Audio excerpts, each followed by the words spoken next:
Cuida de los pequeños gastos. Un pequeño agujero hunde un barco. En este mundo, ninguna cosa es cierta, salvo la muerte y los impuestos. Benjamin Franklin.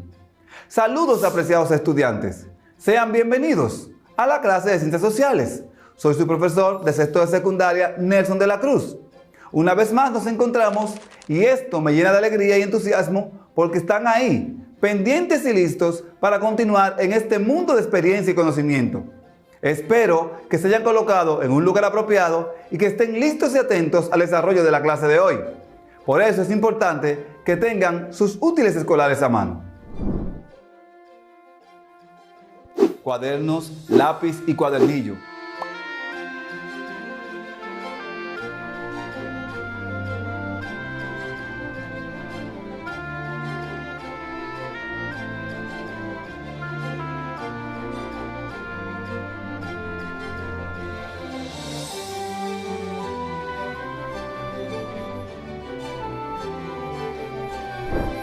En la clase anterior estuvimos hablando de la población, sus características y de las dinámicas que presenta. En especial nos enfocamos en los procesos migratorios que nos permiten identificar cómo una población crece y se transforma. También entendimos los factores que generan esta dinámica migratoria. Hoy abordaremos uno de los temas que más interesan a la población y que promueven los procesos migratorios: la economía. La economía es una ciencia social que estudia la forma de administrar los recursos disponibles para satisfacer las necesidades humanas. Además, también estudia el comportamiento y las acciones de los seres humanos. Dado que los recursos del planeta son escasos y desgraciadamente no todos podemos disponer de todo, nos vemos obligados a administrar esos bienes para conseguir lo que nos falta. La ciencia económica envuelve la toma de decisiones de los individuos, las organizaciones y los estados para asignar esos recursos escasos. La economía se centra también en el comportamiento de los individuos, su interacción ante determinados sucesos y el efecto que produce en su entorno. Por ejemplo, el efecto que produce en los precios, la producción, la riqueza o el consumo. Es una ciencia social porque estudia la actividad y comportamiento humano, que es un objeto de estudio altamente dinámico. Los humanos somos impredecibles. Todas las personas requieren satisfacer dos tipos de problemas o necesidades. Unas básicas, alimentación o vivienda, y otras sociales como educación y salud.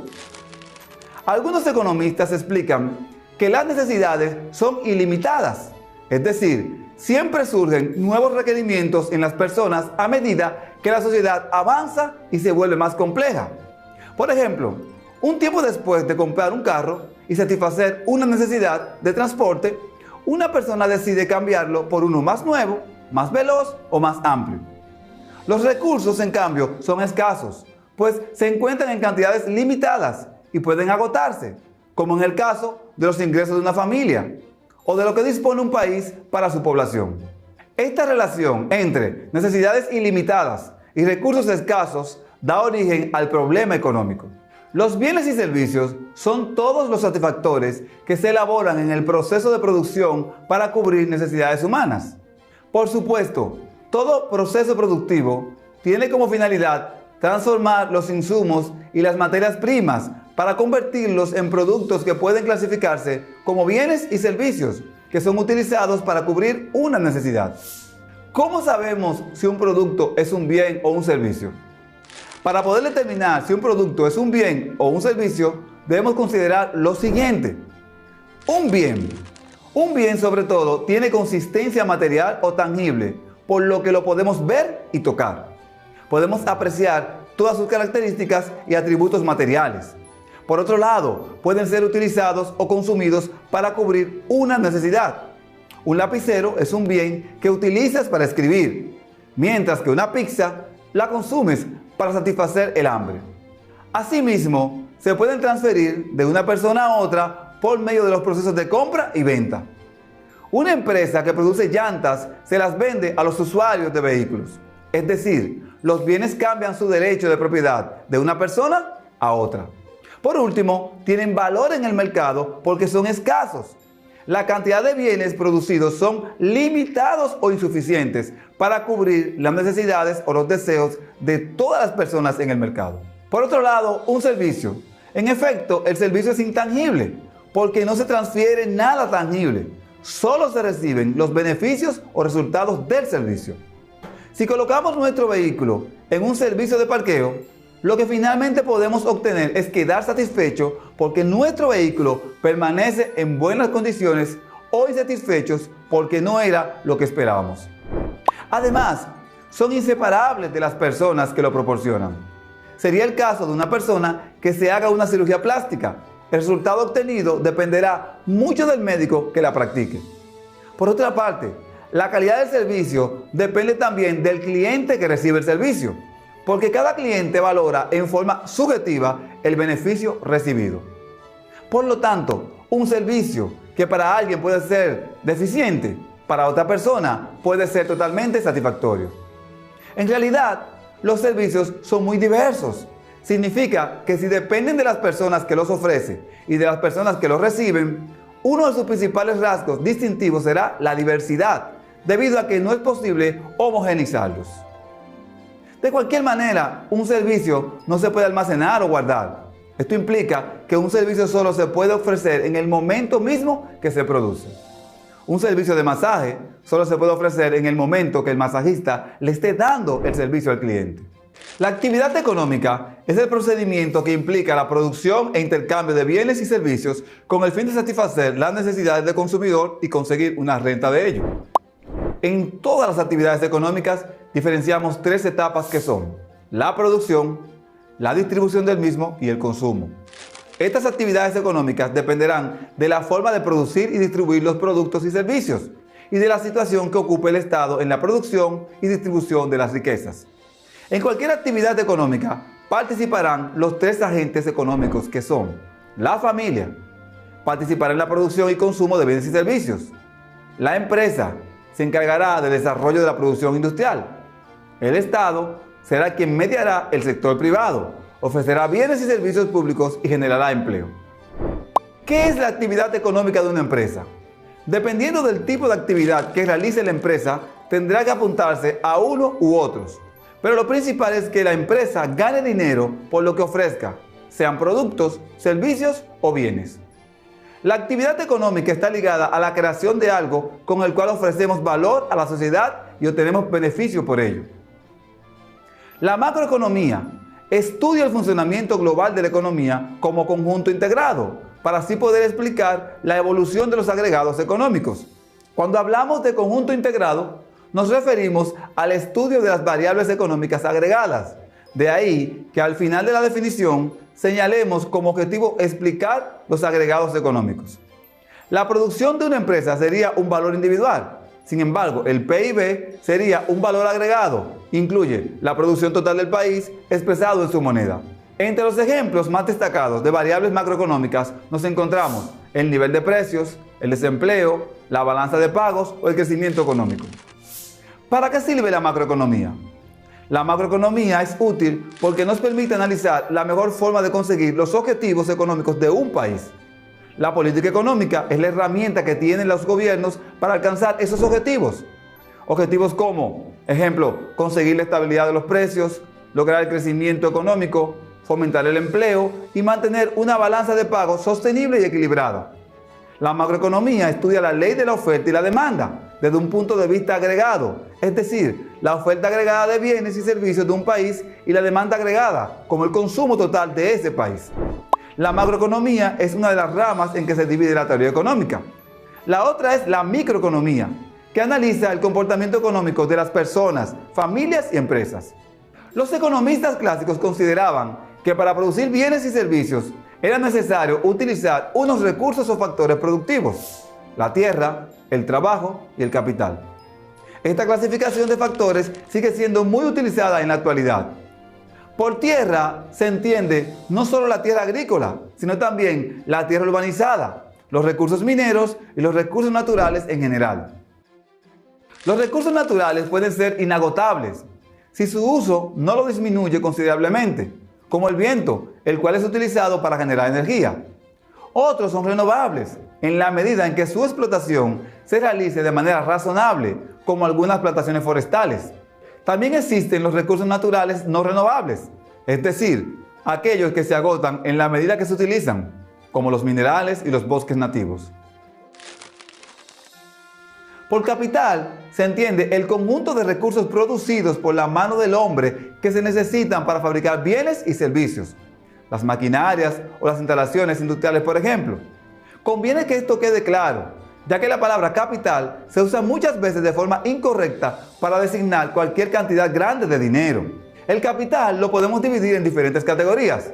Algunas de ellas son, según el propietario, capital público. Se refiere a los pertenecientes de gobiernos de estados. Ejemplos, carreteras públicas. Capital privado. Son los pertenecientes a particulares, empresas u organizaciones privadas. Ejemplo, camión de combustible. Según la Constitución, tangibles. El bien es físico, se puede ver y tocar. Ejemplo, un mismo camión de combustible. Intangible. No se pueden ver o tocar. Ejemplo, una marca, un logotipo. También se pueden dividir según su función. Capital humano. Se refiere a las habilidades y conocimientos de las personas. Capital financiero.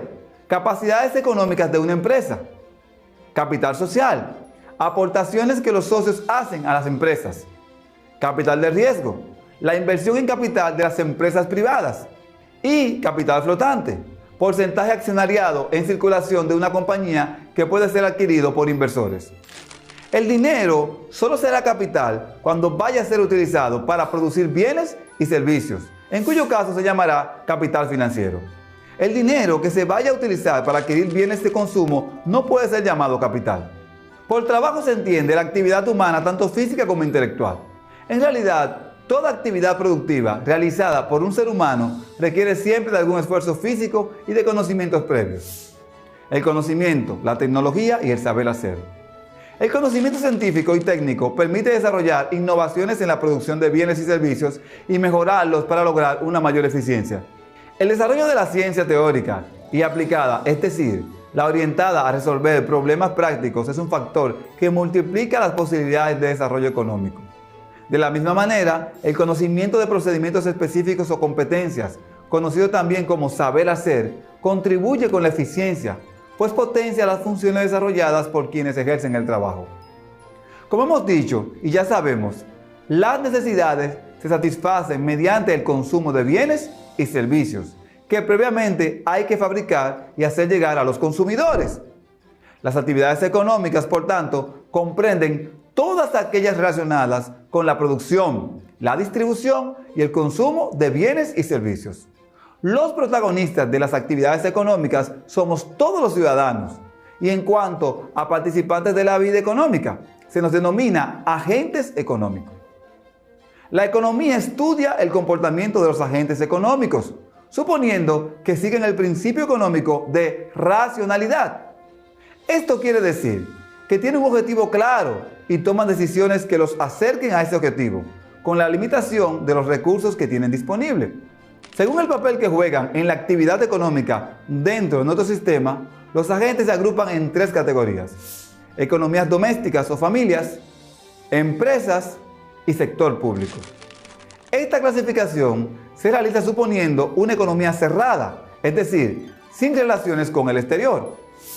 Economías domésticas o familias están formadas por personas solas o agrupaciones familiares y constituyen la unidad básica del consumo. Persiguen obtener la máxima satisfacción posible mediante el consumo de bienes y servicios, teniendo en cuenta su presupuesto limitado y sus preferencias o gustos. También son las propietarias de la mayor parte de los recursos o factores productivos que las empresas necesitan para llevar a cabo la fabricación de bienes y servicios. Empresas. La empresa es una unidad básica de producción, debido a que su papel principal es la fabricación de bienes y servicios con el objetivo de conseguir el máximo beneficio posible, dado sus limitaciones presupuestarias y tecnológicas. Para desarrollar estas actividades deben disponer de recursos o factores productivos que contratan y compran a las economías domésticas. Tradicionalmente se han considerado tres factores productivos, los cuales ya hemos mencionado que son tierra, que comprende los recursos naturales y las materias primas, trabajo humano, tanto físico como intelectual, capital físico, maquinarias o instalaciones, etc. y financiero, dinero o crédito. Actualmente se suele añadir un cuarto factor, la capacidad organizativa para coordinar eficientemente los tres anteriores. Sector público. Comprende todas las administraciones públicas, el Estado, las comunidades autónomas, las diputaciones y los ayuntamientos. Desempeñan un importante papel en la vida económica que abarcan varias funciones. Regular la actividad económica, estableciendo el marco legal en el que actúan los agentes. Dotar a la sociedad de las infraestructuras necesarias para que la actividad económica se realice en buenas condiciones. Carreteras, calles, puertos, aeropuertos, canalizaciones de agua, gas y alumbrado. Proporcionan bienes o servicios de carácter público, por ejemplo, la justicia, o considerados prioritarios, como la sanidad o la educación. Redistribuir la renta para paliar las grandes desigualdades existentes. Para ello se sirve de la política fiscal. Parte de los impuestos recaudados a los que más tienen los dedica a proteger a los más necesitados. Subsidios, desempleos, salarios mínimos. Es propietario de una parte de los factores productivos, recursos naturales y materias primas y capital. Su objetivo es lograr el máximo bienestar económico de la sociedad utilizando los ingresos limitados de que dispone. Incluye todos los niveles de la administración pública, estatal, autonómico y local, y así como la superestatal, y los organismos y empresas de la propiedad pública. En la siguiente tabla se resumen las funciones de cada agente económico y sus objetivos y limitaciones. El siguiente cuadro presenta 4 columnas. En la primera columna vemos el agente económico, en la segunda las funciones, en la tercera los objetivos y en la cuarta las limitaciones. En el agente económico, economías domésticas, su función es el consumo, su objetivo máxima satisfacción, sus limitaciones rentas y preferencias. En el agente económico empresa, su función es la producción, su objetivo es máximo beneficio, sus limitaciones presupuesto financiero y tecnología. En el agente económico sector público, su función es regulación y suministro de bienes públicos y básicos, y la redistribución. Sus objetivos, máximo bienestar económico colectivo, sus limitaciones, ingresos públicos. El flujo circular de la renta es un modelo simple que ayuda a entender la actividad económica. En este se estudia la relación de las familias, empresas y el gobierno de una economía. Estos agentes mantienen una relación más estrecha de lo que se pudiese percibir, llegando a constituir el flujo circular de ingresos, modelo que pretende explicar cómo se relacionan estos tres agentes económicos. Para simplificar el ejemplo, se supone una economía sin contacto al mercado internacional, en la que se trata al gobierno como una empresa más. Una empresa vende sus productos a sus clientes a cambio de dinero, mismo que las familias obtienen trabajando